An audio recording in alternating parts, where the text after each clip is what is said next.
नमस्कार, आप देख रहे हैं 2025 बिहार विधानसभा चुनाव से जुड़ा पहला संपूर्ण चुनावी बुलेटिन मुख्यमंत्री और मैं हूं आपके साथ शिप्रा झा। तो चलिए बिना देरी के शुरू करते हैं सबसे महत्वपूर्ण चुनावी बुलेटिन मुख्यमंत्री।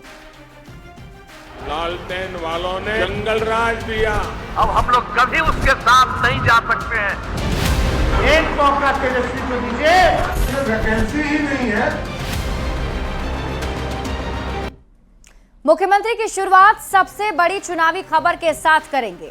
बिहार में चल रहे मतदाता पुनरीक्षण अभियान को लेकर पहली बार प्रधानमंत्री नरेंद्र मोदी ने बयान दिया है। एक जनसभा को संबोधित करते हुए पीएम मोदी ने कड़े शब्दों में कहा कि जो इस देश के नागरिक नहीं हैं, जो घुसपैठ कर भारत की सीमा में आए हैं, उनके खिलाफ भारत के संविधान के तहत न्याय सम्मत कार्रवाई होगी। पीएम मोदी के इस बयान पर सियासत गर्मा गई है। ये रिपोर्ट देखिए।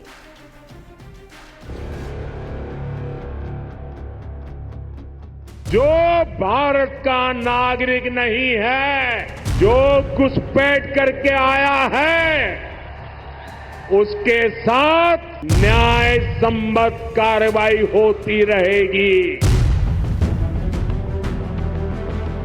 प्रधानमंत्री नरेंद्र मोदी की ये दो टूक उन विदेशियों के लिए है जो अवैध तरीके से भारत में घुसपैठ कर रहे हैं। शुक्रवार को बिहार और बंगाल दौरे पर पीएम मोदी ने विपक्ष पर जमकर निशाना साधा। पश्चिम बंगाल के दुर्गापुर में एक रैली को संबोधित करते हुए पीएम ने बिहार में चल रहे मतदाता पुनरीक्षण पर एकदम सख्त संदेश दिया। कड़े शब्दों में मंच से पीएम ने कहा, जो भारत का नागरिक नहीं है उस पर कानून के मुताबिक कार्रवाई होती रहेगी।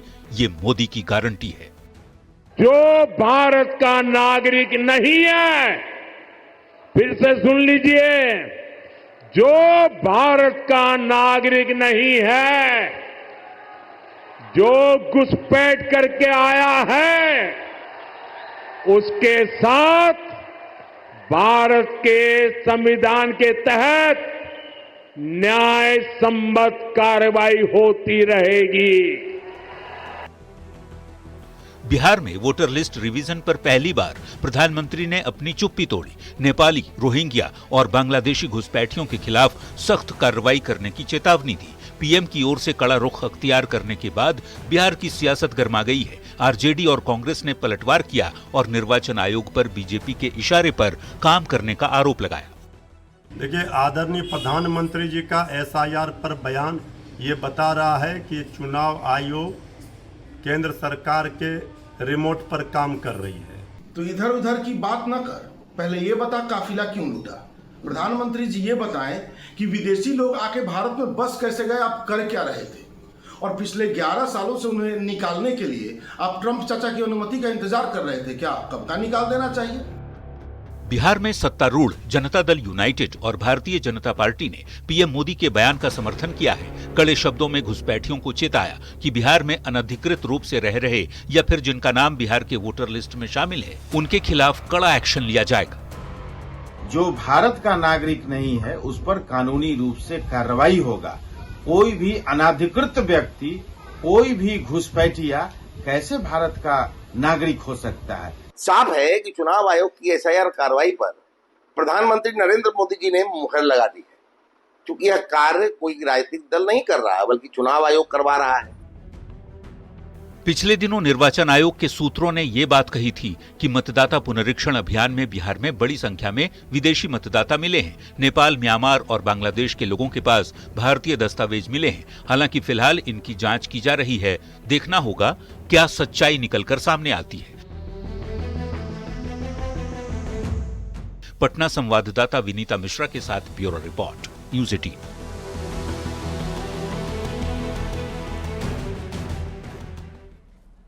मुख्यमंत्री में बढ़ते हैं आगे। बिहार में बिजली क्रांति पर सियासत गर्मा गई है। चुनावी साल में 125 यूनिट फ्री बिजली की घोषणा के बाद क्रेडिट लेने की होड़ मच गई है। आरजेडी कह रही है कि लालू प्रसाद जब केंद्र में मंत्री थे तब बिहार में बिजली आई, जबकि जेडीयू कह रहा है कि नीतीश कुमार ने बिहार को अंधकार से निकाला और लालटेन काल से लोगों को छुटकारा दिलाया है। ये रिपोर्ट देखिए।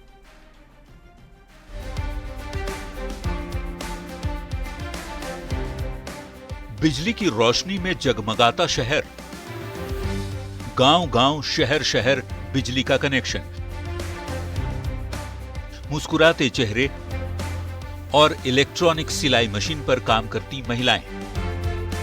ये तस्वीर आज की है, ये बढ़ते बिहार की तस्वीर है, विकसित बिहार की तस्वीर है। एक दौर था जब बिहार में किसी कोने में कुछ देर के लिए ही बिजली आती थी तो लोग तालियां बजाते थे, खुशी से झूम उठते थे। लेकिन अब ये आम बात है, क्योंकि मुख्यमंत्री नीतीश कुमार के नेतृत्व में डबल इंजन वाली एनडीए की सरकार बिजली 24 घंटे दे रही है और अब तो बिजली मुफ्त में भी दे रही है। देखिए, बिजली का जितना सवाल है ना, 2015 में नीतीश कुमार ने, इफ आई करेक्टेड मेंबर, 15 अगस्त को अनाउंसमेंट किया था कि अगर मैं घर घर बिजली नहीं पहुंचाऊंगा तो वोट मांगने नहीं आऊँगा। तो उसमें वो इलेक्ट्रिसिटी उन्होंने दिया, वो थर्ड जो टेन्योर था 15 से 20 वाला, वो इलेक्ट्रिसिटी के लिए जाना जाता है। बिहार में सीएम नीतीश ने 125 यूनिट बिजली मुफ्त में देने का ऐलान किया। लोग इसे किसी क्रांति से कम नहीं देख रहे। पूरा शहर बिजली की रोशनी से नहाया हुआ है। बच्चे अब दिया लालटेन या टॉर्च से नहीं बल्कि बल्ब की रोशनी में पढ़ाई कर रहे हैं। किसान मोटर पंप से खेत में पानी पटा रहे हैं। ये तस्वीरें एहसास दिला रही हैं कि बिहार ने बिजली के क्षेत्र में बदलाव की एक लंबी उड़ान भरी जो बेहद सुकून देने वाला है। बीजेपी और जेडीयू के नेता एनडीए सरकार की पीठ थपथपा रहे हैं। ये सबसे बड़ा काम किया गया कि 125 यूनिट बिजली फ्री किया गया और ये आम लोगों के लिए किया, गरीबों के साथ साथ सबके लिए किया गया। तो माननीय नीतीश कुमार जी ने केंद्र सरकार के द्वारा दिए गए पैसे राज्य सरकार के संसाधन का इस्तेमाल करके ऐसा बिहार बनाया कि हर घर में लालटेन साफ। ये एक दिन का प्रयास नहीं बल्कि 20 सालों की मेहनत है। इस दिन के लिए बिहार के लोगों को लंबे समय का इंतजार करना पड़ा और सपने को पूरा किया मुख्यमंत्री नीतीश कुमार ने साल 2010 से 2014 के बीच कामों में तेजी लाकर, और 2020 तक पूरा बिहार जगमगा उठा। सोने पर सुहागा तो तब हुआ जब चुनावी साल में सीएम नीतीश ने 125 यूनिट बिजली फ्री में देने की घोषणा की। हालांकि इस पर भी सियासत खूब हो रही है। आदरणीय लालू प्रसाद जी केंद्र सरकार में मंत्री थे। बिहार को जितना राशि दिया गया, बिहार जितना ऊर्जा के क्षेत्र में काम कराया गया, वो उसका देन है। चुनावी साल में सियासत होनी लाजमी है। हालांकि ये सच्चाई है कि बिहार में गांव-गांव, शहर-शहर, घर-घर तक बिजली पहुंची है। देखना होगा बिहार चुनाव में बिजली क्रांति से किसे फायदा पहुंचता है और किसे नुकसान। पटना संवाददाता आनंद अमृतराज के साथ ब्यूरो रिपोर्ट, न्यूज़ 18।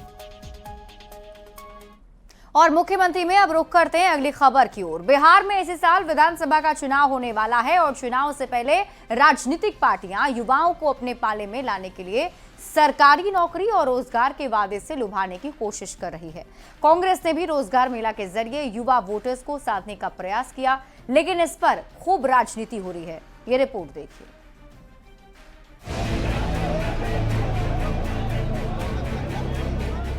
नौकरी के लिए युवाओं की खचाखच भीड़, फॉर्म भरते लड़के लड़कियां और लाइन में अपनी बारी का इंतजार करते अभ्यर्थी। ये तस्वीर पटना के ज्ञान भवन की है, जहां शनिवार को कांग्रेस की ओर से रोजगार मेला लगाया गया। चुनावी साल में नौकरी और रोजगार सबसे बड़ा मुद्दा है, लिहाजा हजारों की संख्या में युवा नौकरी के लिए कांग्रेस के रोजगार मेला पहुंचे, जो ज्वाइनिंग लेटर मिलने के बाद काफी खुश नजर आए। जी सर, सेफ्टी ऑफिसर का मिला है। हम आए हैं नरकटियागंज की तरफ से, वहाँ पे लंगरा से गांव से, और ये सेफ्टी ऑफिसर का 22,000 का सैलरी है, रूम रेंट सब है, पुणे में है। बिहार नहीं बल्कि बाहर 15-20 हजार की नौकरी मिलने पर भी बिहार के युवा खुद को खुशनसीब समझ रहे हैं। इसी साल विधानसभा चुनाव होने वाले हैं। सीएम नीतीश ने अगले 5 साल में 1 करोड़ युवाओं को सरकारी नौकरी और रोजगार देने का वादा किया है। सत्ताधारी एनडीए के नेता विरोधियों से पूछ रहे हैं कि चुनावी साल में ही कांग्रेस को नौकरी बांटने की आदत क्यों आई, जबकि मौजूदा सरकार में ही सीएम नीतीश करीब 50 लाख से ज्यादा युवाओं को नौकरी और रोजगार दे चुके हैं।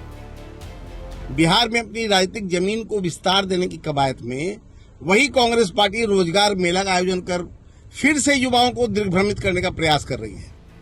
सत्तारूढ़ दल के नौकरी वाले दाव का कार्ड खोजने में विपक्ष लगा हुआ है।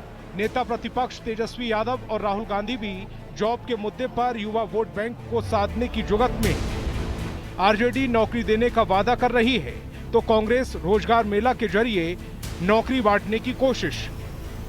जो इंडिया महागठबंधन के चेयरमैन तेजस्वी जी का संकल्प रहा, उन संकल्पों को सभी दल अपने अपने स्तर से आगे बढ़ाने का काम कर रहे हैं। कांग्रेस के रोजगार मेले में कुछ युवा नौकरी पाकर खुश दिखे, तो कुछ युवाओं ने नौकरी के नाम पर सिर्फ मजदूर इकट्ठा करने का आरोप लगाया। कहा 15-20 हजार रुपए की नौकरी देकर 12 घंटे काम लिया जा रहा है। नौकरी के जरिए युवाओं को प्रभावित करने की ये कोशिश, देखना होगा कांग्रेस को फायदा पहुंचाती है या नुकसान। पटना संवाददाता रवि एस नारायण के साथ ब्यूरो रिपोर्ट, न्यूज़ 18। और मुख्यमंत्री में अब आपको सुनाते हैं बयान बवाली, यानी ऐसा बयान जिस पर बवाल मच गया है। बिहार सरकार के मंत्री और बीजेपी नेता नीरज कुमार बबलू ने राहुल गांधी को ही बेरोजगार बताकर निशाना साधा है। रोजगार मेले पर तंज कसते हुए मंत्री नीरज बबलू ने कहा कि बेरोजगार राहुल गांधी पहले कांग्रेस कार्यकर्ताओं को नौकरी बांटे, फिर राजनीति करे। अब कांग्रेस ने इस पर क्या पलटवार किया है, इस रिपोर्ट में देखिए। जो खुद बेरोजगार है वो रोजगार बांट रहा है। राहुल गांधी जी खुद बेरोजगार है।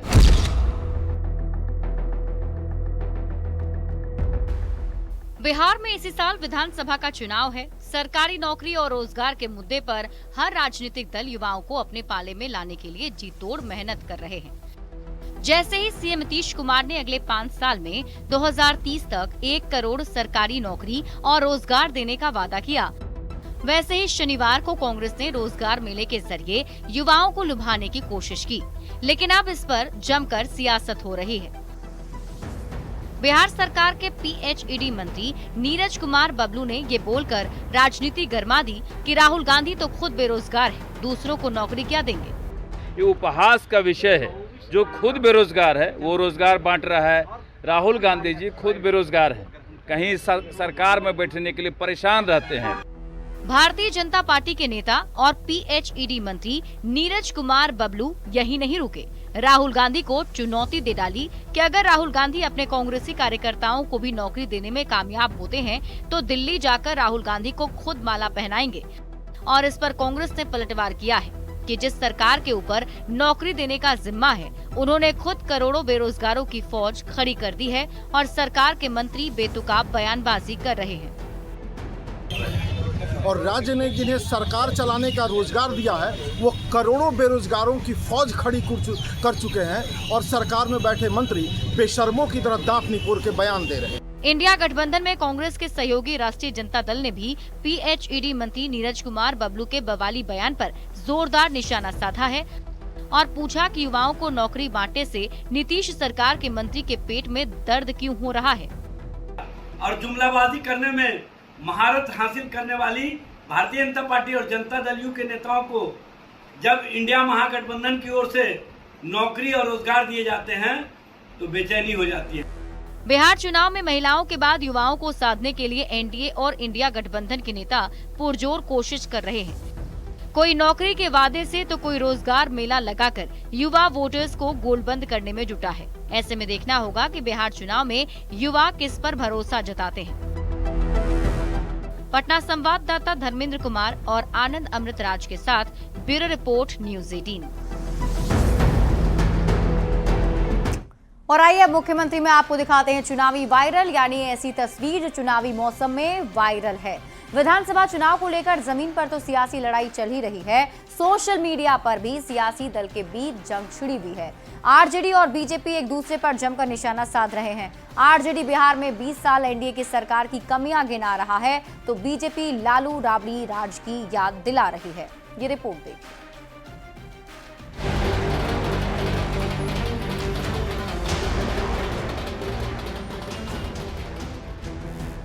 बिहार में विधानसभा का चुनाव होने में अब महज कुछ ही महीने बाकी रह गए। सत्ताधारी एनडीए और विपक्ष में बैठी इंडिया गठबंधन की सारी पार्टियां सत्ता हासिल करने के लिए दिन रात मेहनत कर रही हैं।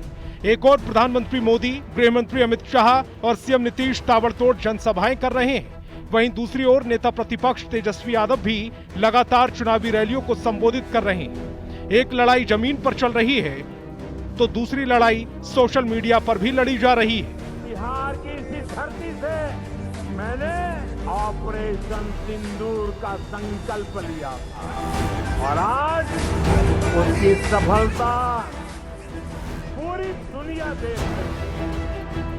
आधुनिक जमाने में पक्ष और विपक्ष सोशल मीडिया की ताकत को बखूबी भुनाना चाहता है। इसका परिणाम शनिवार को भी सोशल मीडिया पर दिखा, जब आरजेडी ने एक के बाद एक कई वीडियो और पोस्ट जारी कर सत्ताधारी जेडीयू और बीजेपी पर निशाना साधा। आरजेडी ने अपराध के आंकड़े गिनवाए और पोस्ट में लिखा कि 20 वर्षों से बिहार बहुत पीड़ा झेल चुका है, इसीलिए जरूरत है मुख्यमंत्री और सरकार को बदलना, क्योंकि एनडीए सरकार ने बिहार को अपराध की दुनिया का केंद्र बिंदु बना दिया। अब तेजस्वी को आने दो, सिर्फ सियासत नहीं है, ये एक पुकार है, एक आशा है, एक नया बिहार बनाने की शुरुआत है। राष्ट्रीय जनता दल के इस हमले का जवाब भारतीय जनता पार्टी ने दिया और सोशल मीडिया प्लेटफॉर्म एक्स पर लिखा कि बिहार वासी मस्त, क्रेडिट चोर पस्त। बीजेपी ने तेजस्वी का फोटो इस्तेमाल कर 1 करोड़ रोजगार और 1100 रुपए पेंशन की उपलब्धि गिनवाई, 125 यूनिट फ्री बिजली और महिलाओं को दिए गए 35% आरक्षण का लाभ बताया। प्रधानमंत्री नरेंद्र मोदी के बिहार दौरे की खूबियां गिनवाई और बताया कि किस कदर 651 करोड़ की रेल की सौगात से बिहार विकास की पटरी पर रफ्तार भर रहा है। सोशल मीडिया पर सत्तारूढ़ पार्टियां दावा कर रही हैं कि देश के हर कोने से बिहार जुड़ रहा है और बन रहा है विकास का मजबूत आधार।